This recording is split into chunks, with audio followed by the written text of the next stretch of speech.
and really kind of embody this person. You have to take them on wholly in order to have empathy. But you also have to know who you are so that you can separate from who this person is.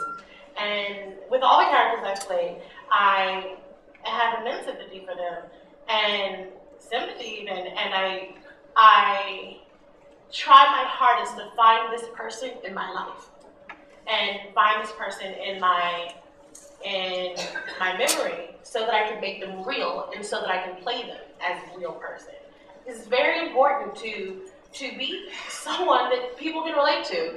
It doesn't make any sense if you go to see a movie or you go and you're watching a TV show and you're like, who is this person? I don't believe this person exists in real life. I hate when that happens. And so that's empathy. You have to empathize with your character in order to make them real. I think one of the biggest challenges is when you play a character who's dealing with some kind of struggle or issues or challenges that you're facing yourself. It's so easy to be like, oh, that's just her. I don't have those issues. But at the same time, you say, well, maybe this character will help me in my personal life to kind of delve into what is going on in my life that I need to address. I was doing a show once dealing with a character who had some father issues, and I'm sitting on the stage on a couch saying some words to my father, realizing that these are the same words I probably need to say to my own father. And the parallels of what do I do, I found myself sitting on the stage one day just crying. In that character, in that moment, but also as Amber going, my God, I have so much healing to do. So it's about finding that empathy, the sympathy, and people always say that acting is therapy. It is not, you can't have therapy on the stage when you're doing the show because people gotta go home. But you take a bit of that and you put it into your own spirit, into your own struggle, and you go out into the world as a better person, saying, you know what, let me not be afraid. If she can do it, so can I. Let me get out here and let me talk to my father. Let me talk to my brother. Let me, touch somebody, stuff like that. So it's crazy what we do.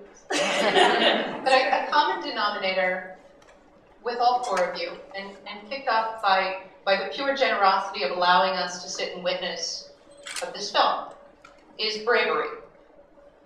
There is bravery in what you just described. There is profound bravery in inviting us to this particular story. So we're going to open it up for questions from the audience in a moment, but I have one last one of my own. From where does your strength come? It's something that fascinates me, how two siblings born of the same parents around the same time, and one can have, I call it resilience, and one doesn't. And it's a bit of a mystery. I don't really know why. I really don't know. Is it because I was the firstborn, or is it, I don't know. I think that a lot of it for me had to do with the fact,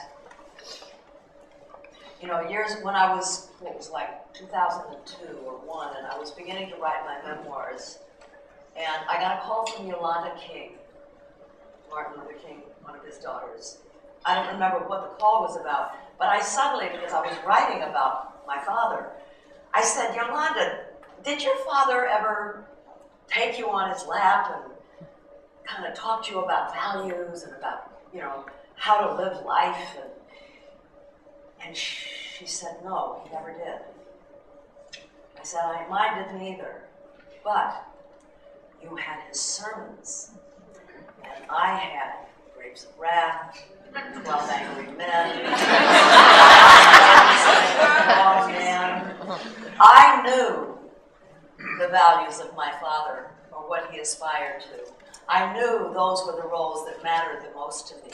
And because I adored him, the kind of courage that those characters had to stand up and fight for what was right, I just think I wanted to be like my father was in the movies.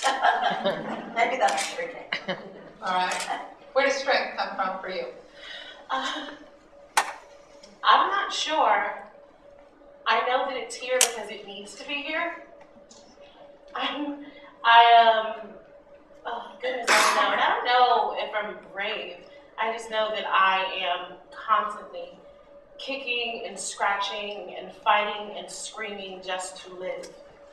And where that strength comes from the fear of dying. That really is what it is. And I fall all the time. fall so many times, but I don't fall for long because I hate the floor. And that's really what it is. You have to hate the floor, you have to hate dying, you have to fear it.